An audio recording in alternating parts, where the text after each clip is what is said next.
RRV. Kembali lagi bersama saya Sylvia Ramadhani yang akan membawakan berita pada hari ini.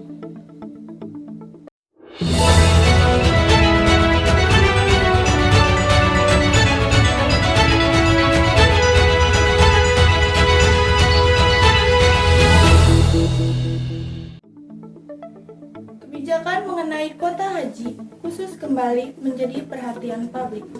Ketentuan yang mengalokasikan 8% dari total kuota haji di Indonesia untuk jamaah haji khusus kini resmi digugat ke Mahkamah Konstitusi atau MK.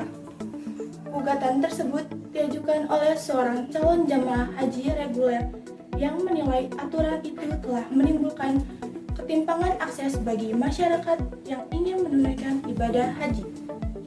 Menurut permohonan, kebijakan tersebut dinilai lebih menguntungkan calon jamaah yang memiliki kemampuan ekonomi lebih tinggi dibandingkan mereka yang mendaftar melalui jalur reguler. Lalu apa yang menjadi dasar gugatan tersebut? Ayat 2 Undang-Undang Nomor 14 Tahun 2025 tentang penyelenggaraan ibadah haji dan umroh yang menetapkan bahwa kuota haji khusus sebesar 8% dari total kuota haji di Indonesia. Sementara itu, sekitar 92% kuota sisanya diperuntukkan bagi jemaah haji reguler. Menurut pemohonan, keberadaan kuota haji khusus membuat calon jemaah yang memiliki kemampuan finansial lebih besar dapat berangkat ke tanah suci dalam waktu yang jauh lebih singkat. Sebaliknya, masyarakat yang memiliki jalur reguler harus menunggu bertahun-tahun, bahkan di sejumlah daerah masa tunggunya bisa mencapai puluhan tahun. Pemohon menilai kondisi tersebut menciptakan kesenjangan dalam memperoleh kesempatan menjalankan ibadah haji. Ia juga berpendapat bahwa aturan tersebut bertentangan dengan prinsip persamaan hak warga negara sebagaimana dijamin dalam Undang-Undang Dasar Negara Republik Indonesia tahun 1945. Dalam sidang pendahuluan, Majelis Hakim Konstitusi mendengarkan pokok-pokok permohonan yang diajukan pemohon. Hakim kemudian meminta agar pemohon diperbaiki, terutama terkait penjelasan mengenai hubungan antara kerugian konstitusional yang dialami pemohon dengan pasal yang sedang diuji. Mahkamah memberikan waktu selama 14 hari kepada pemohon untuk melengkapi dan memperbaiki dokumen permohonannya sebelum sidang berlanjut ke tahap berikutnya. Dengan demikian, perkara ini masih berada pada tahap awal dan belum memasuki pembahasan pokok perkara secara menyeluruh.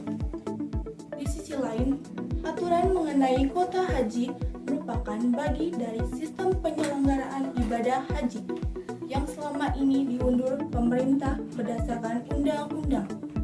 Kuota tersebut juga disesuaikan dengan jumlah jamaah yang diberikan oleh pemerintah Arab Saudi kepada Indonesia setiap tahunnya. Selain kuota reguler, pemerintah juga menyediakan kuota haji khusus yang diperuntukkan bagi masyarakat yang memilih layanan penyelenggaraan haji khusus melalui penyelenggara resmi dengan biaya yang lebih tinggi. Kebijakan ini selama bertahun-tahun menjadi salah satu alternatif bagi masyarakat yang ingin memperoleh masa tunggu keberangkatan yang lebih singkat. Namun, keberadaannya juga kerap memunculkan perdebatan mengenai aspek keadilan dan pemerataan kesempatan bagi seluruh calon jamaah haji.